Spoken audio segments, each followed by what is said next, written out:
of Management Studies, IGNOU presents an audiobook on the course Mmpc 016 International Business Management for MBA program. Presenting Block 4 International Business Functions, Unit 10 International Marketing.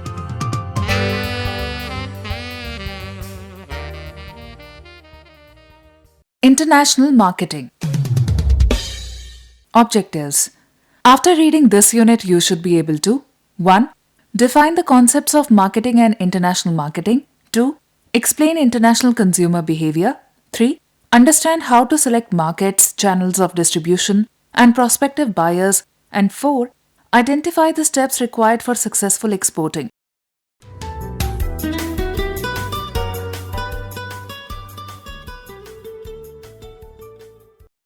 Introduction. A marketer of a firm planning to start an international business should understand the market forces such as patterns of demand and sources of supply of an international market.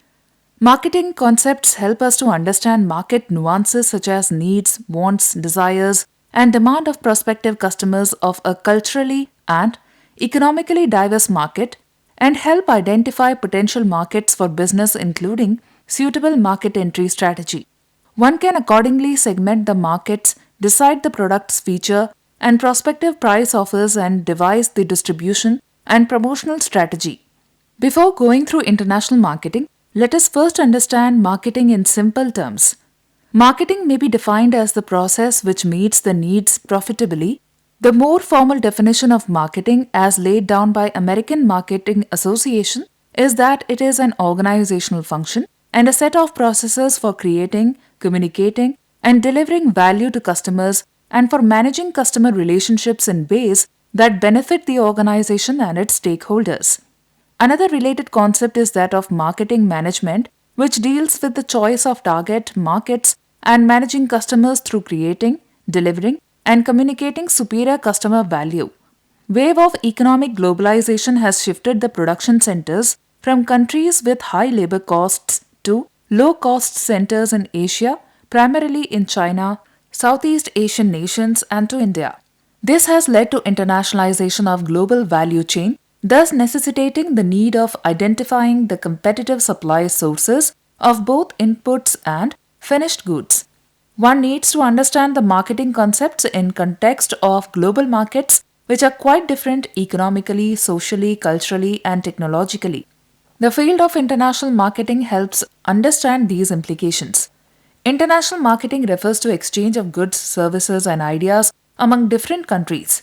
In other words, the international marketing is the application of marketing principles to satisfy the diverse needs and wants, fulfill desires and demand of different customers residing across the varied and differentiated international markets.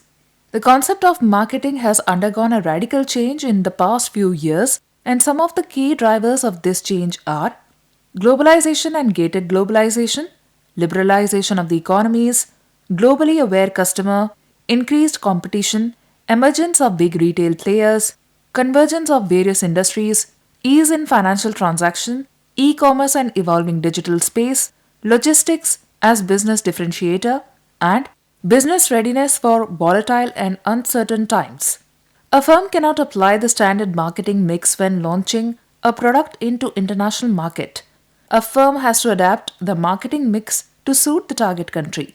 Hence, the concept of international marketing mix is applied to carry out the business activities in international markets. A firm needs to factor the economic, social, cultural, technological, legal environment while framing the elements of its international marketing mix. It depends on international market analysis whether a firm can introduce a standardized marketing mix or has to adapt it to the needs of targeted international market. Drivers of international marketing. The key drivers of international marketing include 1. Liberalization of markets. Liberalization of economic policies has been the key driver for opening up the greater number of economic opportunities. With the economic globalization, it has become easier to market globally. The economic barriers in the forms of tariff and non-tariffs are blurring, thus providing access to firms in global marketplace. E-commerce platforms are opening up opportunities for all.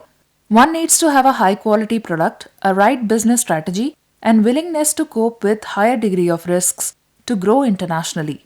2. Tax advantages. The firms are exploring international marketing opportunities as corporate taxes are much lower or negligible in some countries. For instance, Singapore and Cyprus have zero corporate tax, thus inviting firms from the world to set up business. These firms leverage transfer pricing mechanism to evade tax by setting up headquarters in tax haven nations. 3. Free trade under trading blocks. The large numbering of trading blocks in the form of free trade agreements, custom union, or common markets and economic union are driving the firms to explore marketing opportunities in other countries. Trading blocks provide a large contagious economic area where goods and services can be exchanged under harmonized and standardized economic policies and without barriers. 4. Growth in market share. Firms are increasingly exploring marketing opportunities for increasing their market share and resultant economic returns, including higher profitability from international marketing operations. 5. Limited domestic market. The expansion and diversification drives the firms to international markets when they exhaust scope in domestic market. Many a times the domestic marketing opportunities are saturating and firms engage in international marketing to sell their excess or surplus production. 6. Technology and communication. The improvements in information and communication technology coupled with ever declining costs are driving firms to explore business opportunities internationally. 7. Cultural exchanges. Cultural exchanges also drive the firms and companies to tap the international marketing opportunities. For instance, a large number of Indians are working in Gulf countries. It has led to similar eating and living patterns leading to demand of Indian goods in Gulf region. Indian herbal products and restaurants are high in demand in Gulf region due to these cultural exchanges. 8. Improved transport and logistics services. Innovations in means of transports, especially the ever-increasing speed and size of vessels, introduction of dedicated air freighters, and significant reduction in time and cost of delivery, has driven firms to tap the international markets. Transport costs do not act as a major barrier in garnering the international marketing opportunities. 9. Changing demographics. Changing demographics with migration of people from one part of the world to another is driving firms to explore available business opportunities in international markets. The firms with Spanish taste and preference are scouting to utilize the international marketing opportunities in the USA, where a large number of people have migrated from Spanish-speaking Central American countries. Challenges of international marketing. The international marketplace has changed with myriad opportunities, threats, and challenges due to following reasons. 1. Technological changes. Marketplace was initially characterized by mass production, mass consumption, surplus inventory, and heavy discounting. With the onset of information age and consequent digitalization, there is greater accuracy in production, communication, and more relevant pricing. Electronic networks like intranet, internet, and online shopping and greater leveraging of e-commerce platforms have occupied an important role, thus posing challenges to all kinds of business firms. 2. Integration of world economy. As a result of technological changes in transportation, communication, and shipping, the world economy has been transformed into a global village.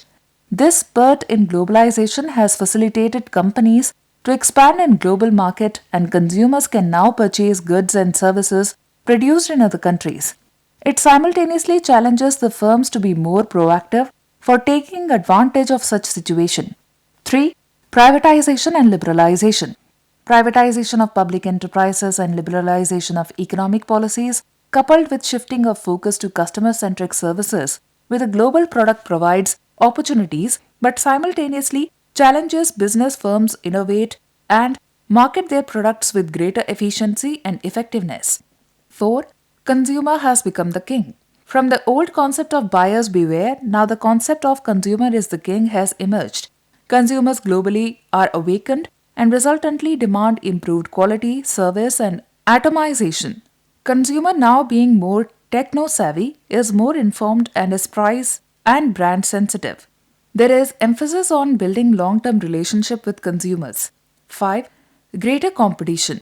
Brand manufacturers are facing increased competition from local and global brands. This has resulted in increase of advertising and promotional cost and reduction of profit margins. Few retailers are developing their own store brands and providing limited shelf space to other brands, for instance Zara, Zodiac. 6. Proliferation of newer products under Industry 4.0. Industry 4.0 is revolutionizing the way firms are manufacturing, marketing, and distributing the products in international markets. Business firms are integrating new technologies such as Internet of Things, artificial intelligence, 3D printing, blockchain, virtual reality, augmented reality, cloud computing and analytics, and machine learning into their production process to design, develop, and deliver smarter products and services to global customers. It offers business challenges to firms to adapt to new production methods and market it in the global markets. 7. Retail boom. Small retailers have been swept by big retailers, multinationals, and from single brand to multi-brand retailing. There is increase of direct-to-customer ads using YouTube and other similar platforms, home shopping TV, online shopping, and segmented and targeted e-commerce marketing space. There is expansion of entertainment facilities into stores with multiple refreshment outlets, section of books, demonstration, and performances. Successful companies are those who can keep their marketing approach changing with the changes in their marketplace and market space. In this regard, let us now analyze the difference between international and domestic market.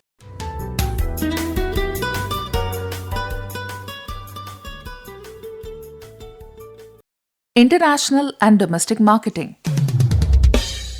Today, the marketing concepts followed and practiced have undergone a marked change.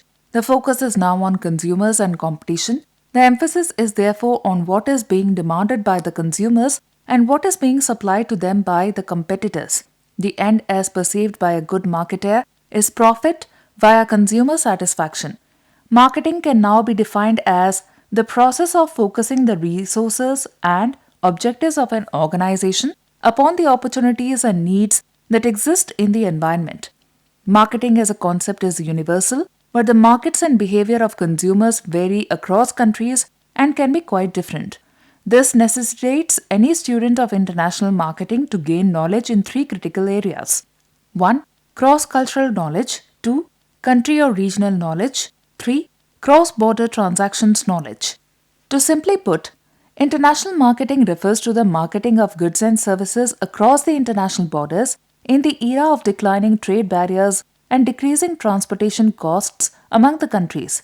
Philip R. Catiora and John L. Graham, in their book International Marketing, define international marketing as the performance of business activities designed to plan, price, promote, and organize direct flow of a company's goods and services to consumers or users in more than one nation for a profit. International marketing, as already expressed, is nothing but directing the efforts to fulfill the needs, wants, desires, and demand of consumers in other countries. The marketer looks upon world as market. International marketing may thus be defined as the process of focusing the resources and objectives of an organization upon the opportunities and needs that exist globally. If the distinction between the two definitions is the word global, then is the task of global marketing is very similar to that of domestic marketing? The answer to the above statement is a yes, but new dimensions have emerged.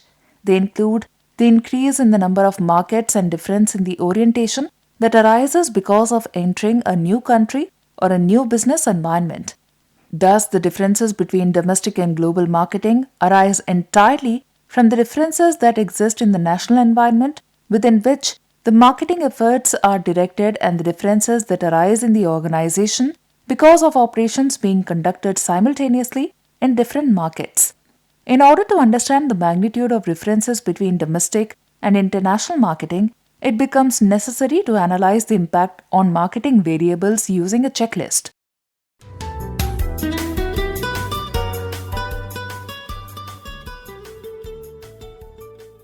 Reasons for entering international markets. This section addresses the all-important question of why should a firm enter international markets. Some of the obvious reasons for firms to enter international markets are: 1. Profitability. Firms earn from sales in overseas market as they expand their business beyond the national boundaries. 2. Growth. Foreign markets are expanding tremendously. Ever since historic times, countries and their respective trading houses have traded with emerging potential markets. In recent times, various developing countries from Asia, Africa, and Latin America have offered potential markets for growth, business expansion, and diversification. 3. Economies of scale.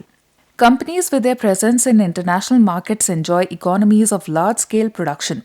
Instead of merely expanding product line, a firm may choose to expand its market and reduce its overhead cost per unit. 4.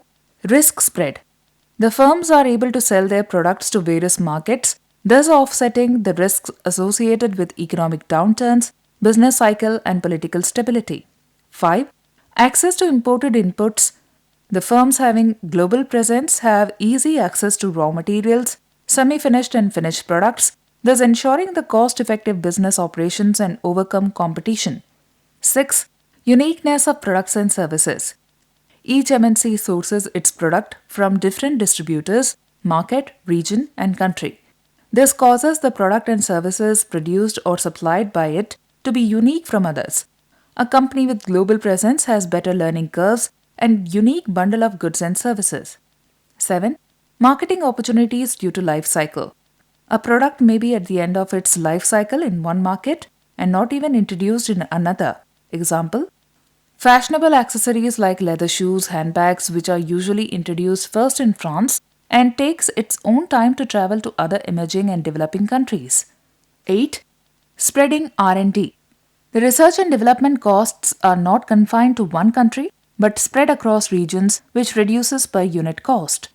Let us illustrate how companies go global with the case of internationalization of Tata Steel. For long, steel has been known to be one industry where economies of scale operate to the maximum.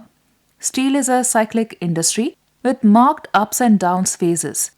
Economies of scale help in increased margins in up cycles and reduced losses in case of a down cycle. With liberalization in India, Tata Steel, the leader in steel production in India, saw threats from world's largest producers like ArcelorMittal and POSCO showing interest in India. To overcome the challenge and reap benefits of larger operation, Tata Steel bought Nat Steel in Singapore and Chorus in Europe. EPRG framework.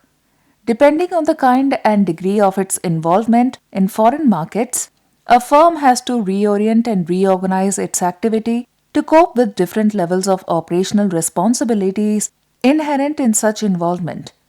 To throw some light on this issue, some guidelines are available in the EPRG framework. The EPRG framework attempts to identify 4 broad types of orientation of firm towards internationalization of its operation. These are: 1. Ethnocentric orientation. The ethnocentric orientation of a firm considers that a product, marketing strategy, and techniques applicable in the home market are equally applicable in the overseas market as well. Foreign markets are looked upon merely as an extension of the home market. In such a firm, all foreign marketing operations are planned and carried out from the home base, with little or no difference in product formulation and specification, pricing strategy, distribution and promotional measures in the home and overseas market. The firm generally depends on its foreign agents and export-import merchants for its export sales.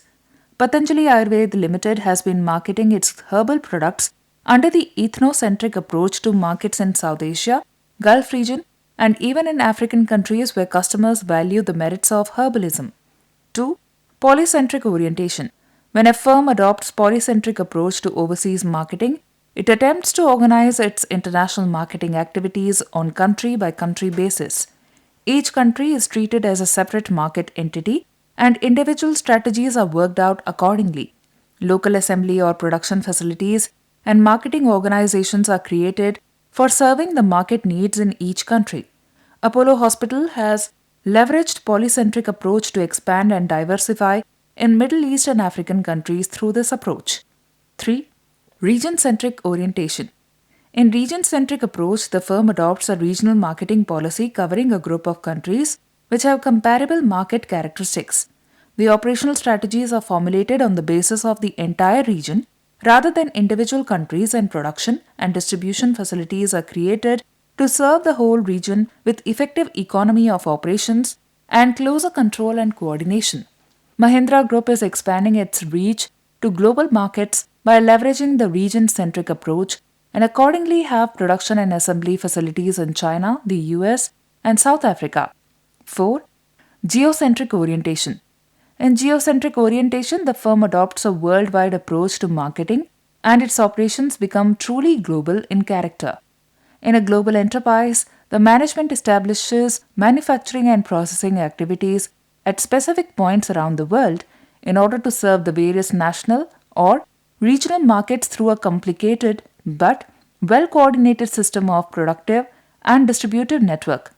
Unilever has been adopting such an approach on a worldwide basis to cater the varied customer segments with localized manufacturing in large number of countries.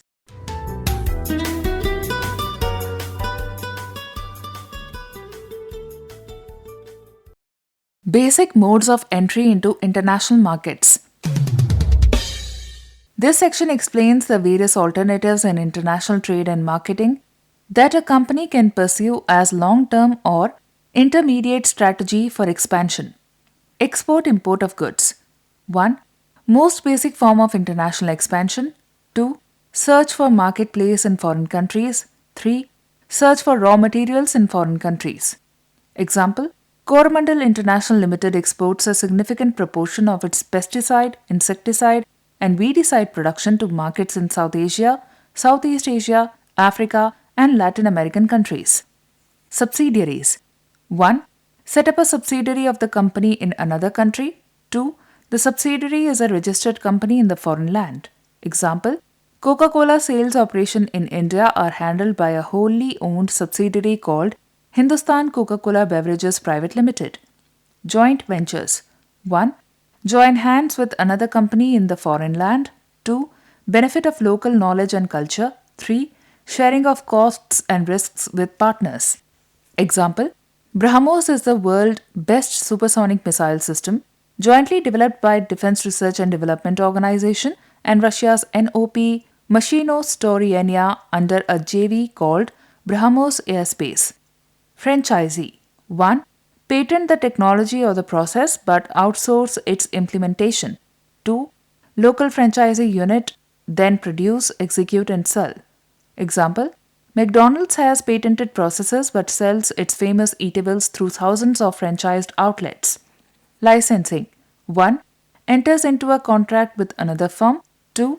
Allows it to use an intellectual property such as patent or trademark. 3. Used only by firms having saleable technology and know-how. 4.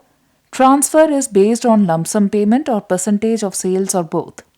Example: Mahindra Renault Limited uses M&M Limited networks under a licensing arrangement for the sales and service of Renault brand vehicles in India after winding up its JV since 2010. Strategic alliances. 1. Creates a synergy between two firms by complementing each other's strength. 2. Firms become partners rather than competitors and exchange new technology, new methods of operation, etc. in all major markets. Example: TVS Motors Limited has entered into a strategic alliance with BMW Motorrad to co-develop electric vehicles for Indian as well as global markets under a strategic alliances arrangement. Greenfield operations. 1. The firms begin business in overseas market right from scratch or from greenfield. 2. Mode of entry offers flexibility in the selection of their manpower, property, distributors, suppliers, etc. Example: Samsung Electronics has set up the world's largest mobile phone factory in Noida, India, under a greenfield project in 2018.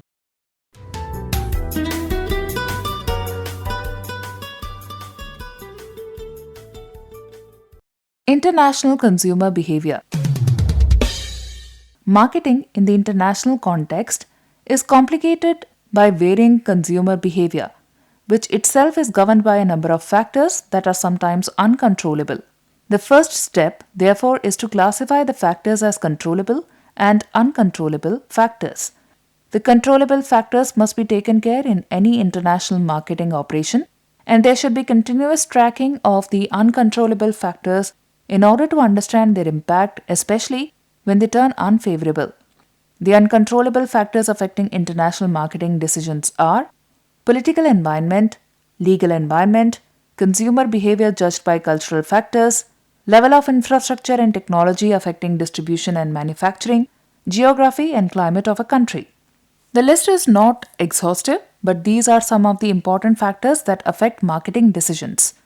The behavior of consumers in any country can be understood largely by its culture. Culture is affected by a number of elements which include history of the region, social institutions like family, schools, religion, etc., political and economic stability of the country, effect of peers.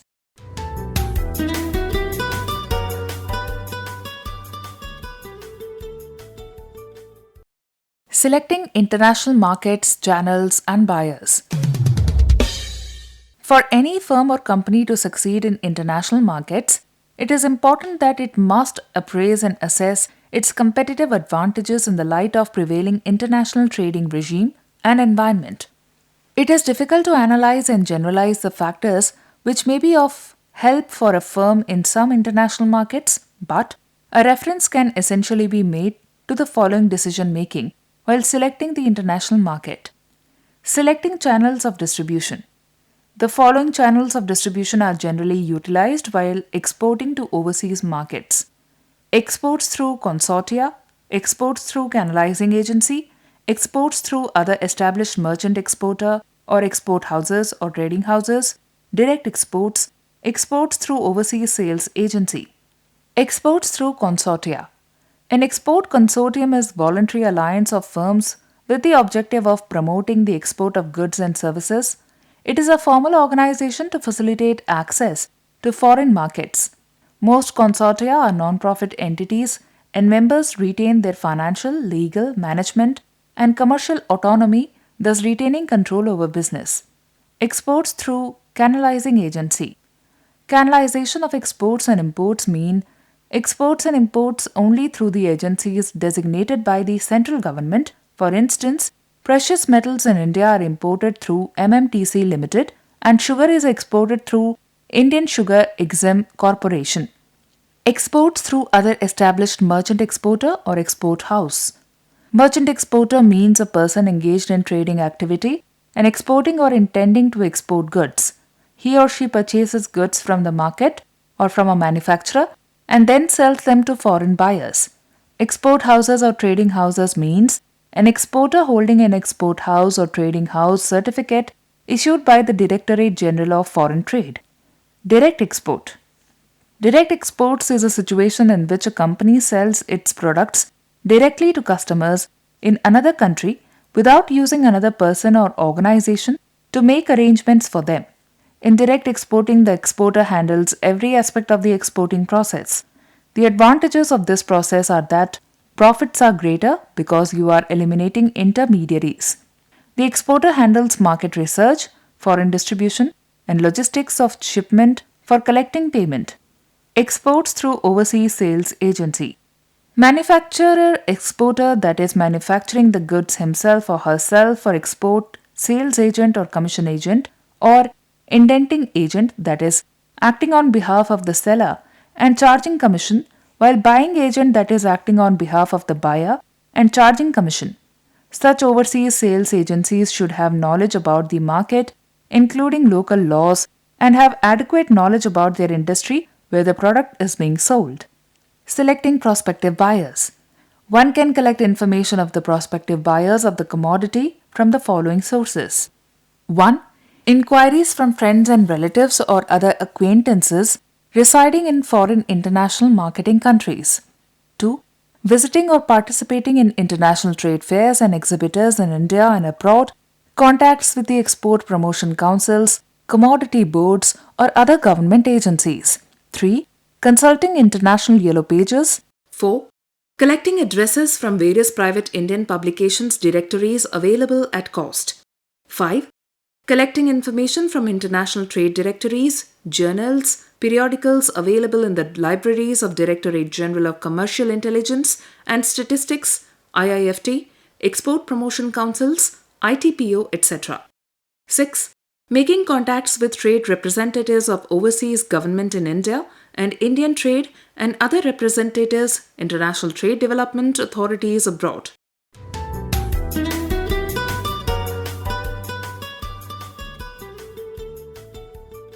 Steps for successful exporting. Most of the export takes place between two independent companies. Understanding the various stages and steps in an export transaction in a systematic way would help the companies to do export business successfully. The steps involved are: Step 1. Those who are interested in export-import business need to apply to the Director General of Foreign Trade DGFT Regional Office for getting Importer-Exporter IE code number. This is mandatory for any individual or company willing to undertake export or import from India. However, the IE code number is not mandatory in the case of imports for personal use.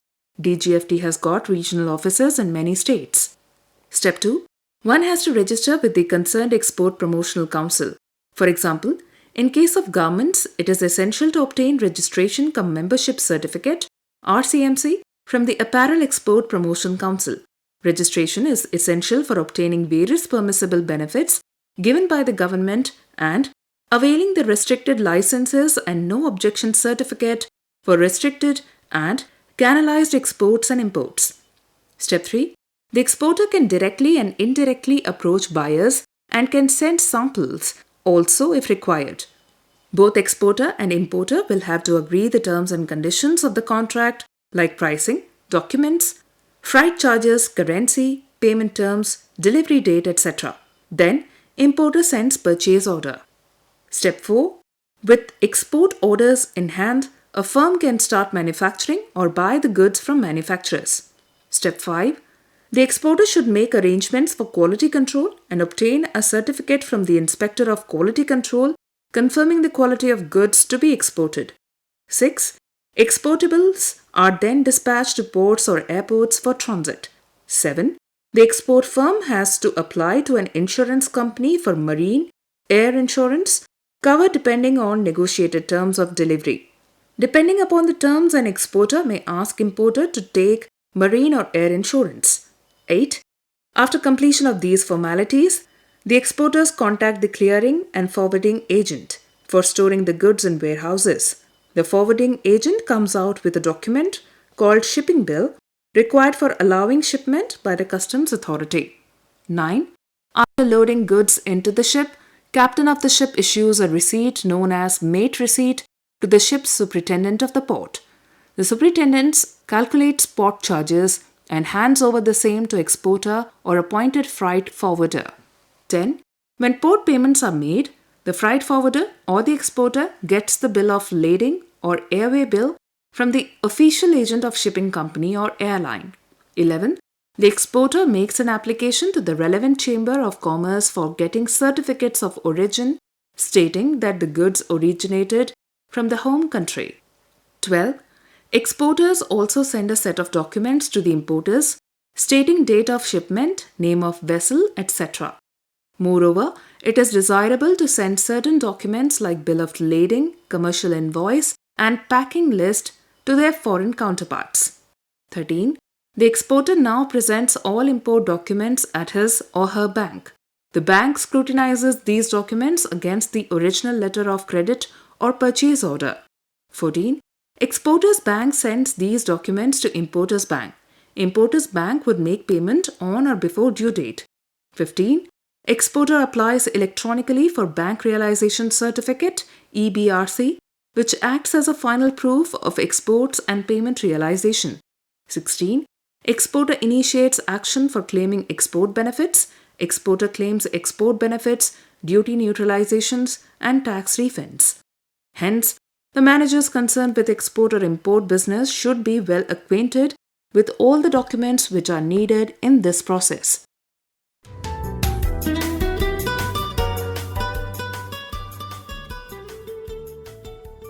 Summary.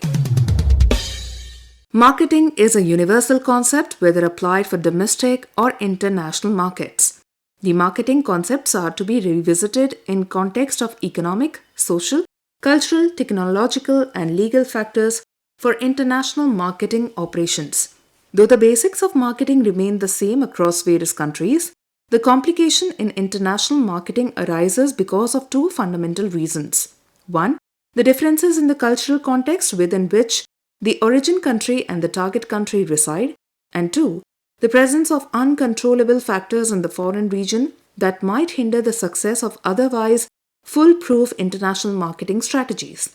The motivations for seeking foreign markets are profitability, growth, economies of scale, spread of risks, etc. International trade may manifest in different forms, example, export-import of goods, subsidiaries, joint ventures, and franchisees. International consumer behavior is affected by several factors, which can be classified as controllable and non-controllable factors. The latter are more important and include political environment, legal environment, cultural environment, level of technological advancement, climate, etc. The task of exporting includes selecting markets, channels of distribution, and prospective buyers. An exporter can avail help from different sources with respect to all the three subtasks. For successful exporting, an exporter needs to take certain steps as a matter of procedure.